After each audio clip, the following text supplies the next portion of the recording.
और हम स्वाभिमान से मरे, ये चाहते हैं हम ये नहीं चाहते कि हमें वृद्धाश्रम में भेजा जाए। नमस्कार साथियों, स्वागत है आपका EPS 95 मिनिमम पेंशन बढ़ोतरी के एक और वीडियो में। साथियों, दिल्ली के जंतर मंतर में हुए आंदोलन में बहुत सारे सांसदों ने अपना समर्थन दिया। वे खुद धरना प्रदर्शन स्थल पर पहुंचे और पेंशनरों का सपोर्ट किया, उन्हें हौसला अफजाई करी और संसद भवन में और आगे भी EPS 95 के मुद्दे पर अपना सपोर्ट देने और जल्द से जल्द EPS 95 के मुद्दे को सॉल्व करवाने के लिए अपना पूरा समर्थन किया। सांसदों में पक्ष विपक्ष के सारे सांसद मौजूद थे। कांग्रेस, बीजेपी, शिवसेना के दोनों गुट, NCP के सभी सांसद इस आंदोलन में अपना समर्थन देने के लिए मौजूद रहे।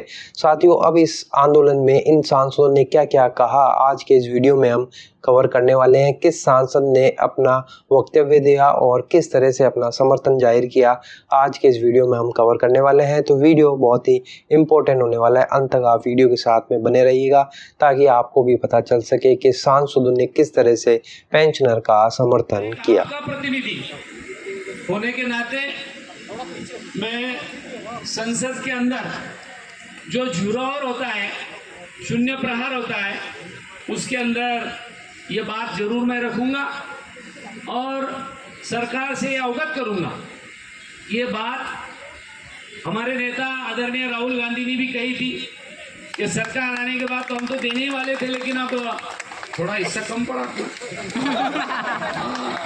नहीं तो हमारा थोड़ा और काम लिफ्ट मिल जाती थी तो ये अपने को जंतर मंतर का काम ही नहीं पड़ता था। लेकिन अभी वो बात हो गई है।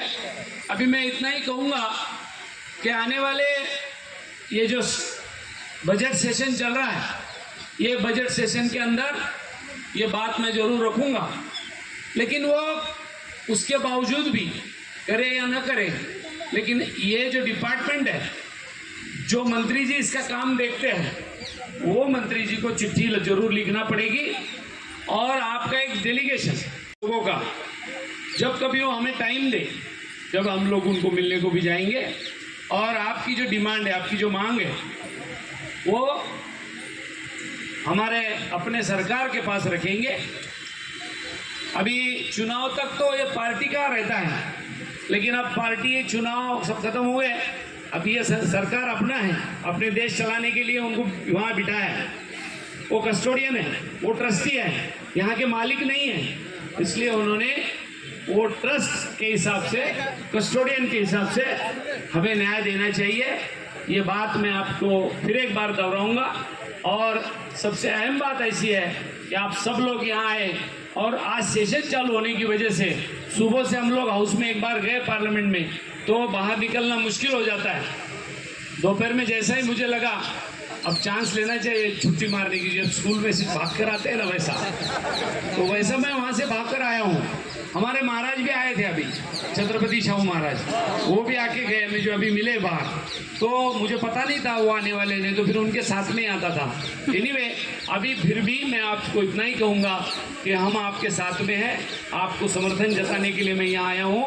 और हमारी जो पार्टी है कांग्रेस और महागठबंधन इंडिया गठबंधन, उनको सबको ये बात मैं अवगत कराऊंगा, राहुल जी के साथ भी अवगत कराऊंगा और राहुल जी को ये बात बता करके उनको बोलूंगा कि लीडर ऑफ अपोजिशन होने के नाते ये बात आप सरकार के सामने खड़ी। आज मैं पार्लियामेंट में आया हूँ और पहले दिन से ही मैं आपके प्रश्न के लिए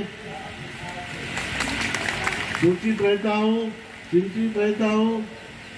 पिछले हफ्ते आपको बताना चाहूँगा कि हमारे पार्टी के, शिवसेना उद्धव पार्टी के जो प्रधान है, प्रधान इन द सेंस लीडर है, अरविंद जी सावंत, उन्होंने अनेक कर्मचारियों के बारे में, पेंशन के बारे में मुद्दे उठाए थे। तब मैं उनके पीछे था। मैं आपके EPS पेंशन के कागज हमेशा मेरे साथ रखता हूँ। तुरंत मैंने वो पेपर उसको बोलने के दिए, लास्ट मोमेंट में उन्होंने ये बात छीनी और पार्लियामेंट के सामने, अध्यक्ष के सामने, मंत्रियों के सामने ये बात रखी गई है। मेरे इसका आपका जो निवेदन है, आपकी जो मांगे हैं, सरकार के सामने मैंने तो इन राइटिंग पेश की है। देश के जो लेबर मिनिस्टर है, प्रधानमंत्री है, उनको मैंने तो लिखित स्वरूप से दिया है। इस हफ्ते में मैंने आपकी मांग रखने के लिए शून्यकाल या जो महत्वपूर्ण बातें होती है वो रखने के लिए जो समय मिलता है, मुझे कल समय मिला है और कल पार्लियामेंट में ये बात मैं रखने वाला हूँ। मैं चाहूँगा कि सरकार जल्द से जल्द निश्चित रूप से इस प्रश्न का विचार कर। तो हमारे सर के सांसदों ने वहां पर आवाज उठाना चाहिए। ये जो आपकी अपेक्षा है उसकी पूरी करने की कोशिश निश्चित तौर से आने वाले 3 दिन में आपको समझ जाएगा कि महाराष्ट्र के सांसदों ने आपकी आवाज उठाई है। अरे सांसदों को यहाँ पे पेंशन 50,000 है, एक एमएलए को पेंशन 50-60 हजार रुपए है, और जो हमारे गरीब जिन्होंने दिन रात मेहनत करके काम किया उनका पेंशन सिर्फ 1,000 है। ये तफावत ये देश में जो चल रही है वो तफावत नहीं होना चाहिए, ये हमारा मत है। अपन संघर्ष करने वाले लोग हैं, आज तक जो भी अपने को मिला वो संघर्ष करके मिला। यहाँ पर मोदी साहब बहुत बड़े बड़े बातें करते हैं, मगर यहाँ बैठे हुए बुजुर्गों की बात उनको दिखती नहीं है।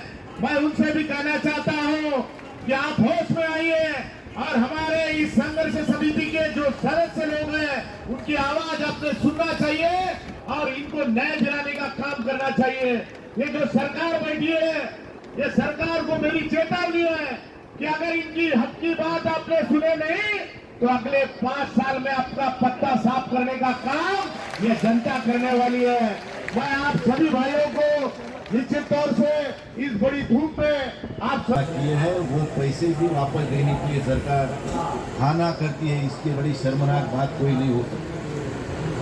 और मैं पूरे मेरे भाइयों से मैं अपील करूंगा, मैं उनको वादा दिलाऊंगा कि आने वाले ये चालू है सदन, उस सदन में ये मसला उठेगा।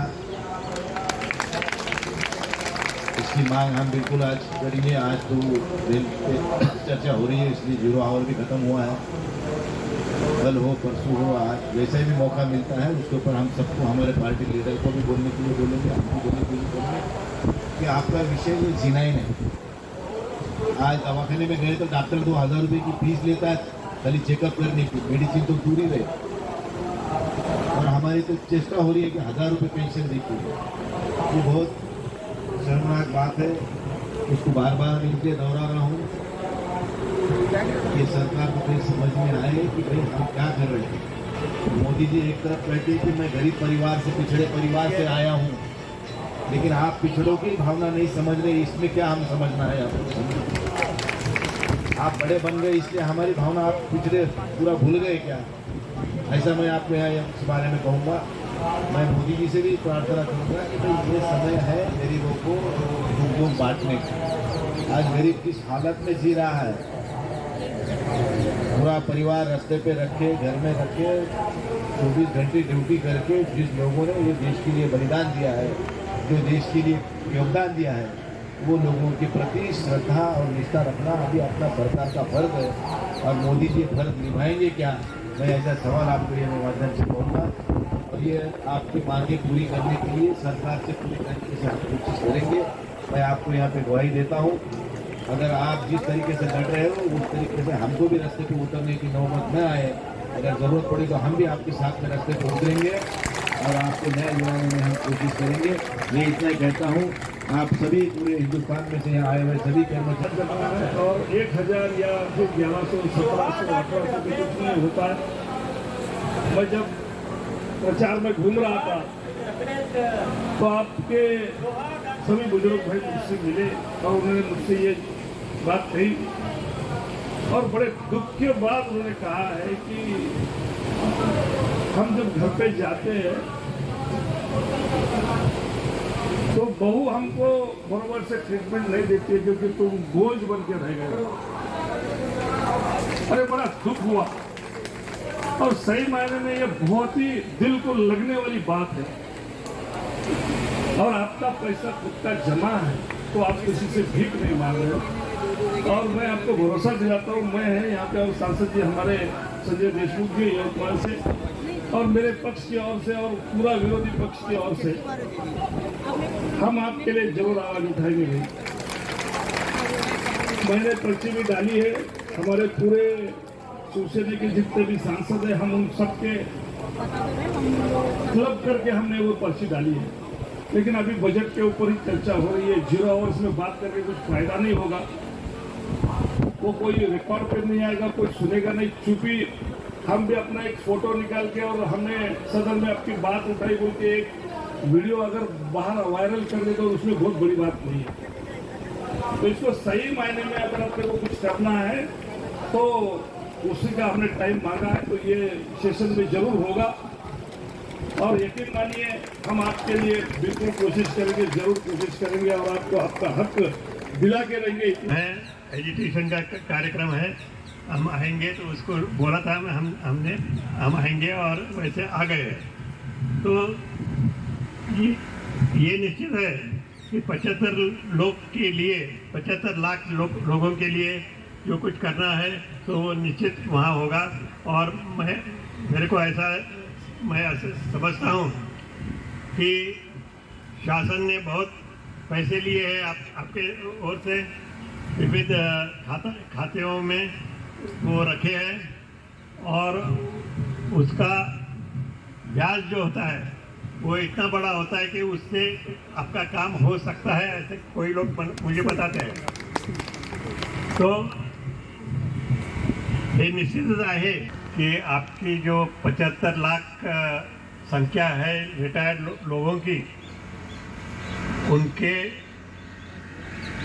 हित के लिए हम जो कुछ आप जो कुछ चाहते हैं वो करने के लिए हम प्रयत्न जरूर करेंगे, लोकसभा में भी करेंगे और इधर मंत्रिमंडल में भी कुछ बताना हो इधर उधर वो भी देखेंगे। मान्यवर और यहाँ पे जो भी अनशन के लिए बैठे हैं वो सभी हमारे EPS 95 के सभी कार्यकर्ता, सभी पदाधिकारी, सभी पेंशन धारक और उपस्थित बंधु,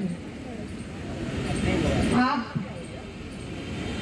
सबका जो पेंशन का सवाल संसद में उठाएंगे और आपको न्याय देने के लिए हम जरूर प्रयास करेंगे, क्योंकि ये जो अन्याय इस सरकार ने आपके ऊपर किया है, ऐसे कई भाई और बहनें हैं, आपको न्याय दिलाने का प्रयास हम जरूर करेंगे, ऐसा वादा हम यहाँ पे देते हैं। आपने बहुत सारे साथी जो पिछली बार हमको यहाँ पे आए थे, मुझे लगता है उसमें से कहीं अभी कम होंगे। और क्या रहे आप, आपकी माँ वाजिब है। जब सभी थे आपका जो पैसा काट के लेकर सरकार के पास है, सभी नहीं मांग रहे, उस पैसे के ऊपर का जो ब्याज है वो आप मांग रहे हैं, और वो भी देने की अगर सरकार की मंशा नहीं होगी तो मुझे लगता है इससे बुरी बात कोई हो नहीं सकती। मैं बार बार ये बात संसद में भी उठाया हूं, श्रम मंत्री से भी हमने ख्याल करके आपकी तकलीफ के को तुरंत तत्काल प्रभाव से कि आपकी मांग है कि आप सप्लीमेंट्री लगाइए और हमारा IPS विषय आप पूर्ण कीजिए। मुझे लगता है ये भी सरकार ने करना चाहिए। हम सारे लोग आपके साथ हैं, आपके ऊपर हैं और आपसे यही विश्वास दिलाते हैं कि जब विषय सरकार नहीं सुनती, जब तक ये विषय सरकार पूर्ण नहीं करती, तब तक आखिरी दम तक हम सब महाविकास आघाड़ी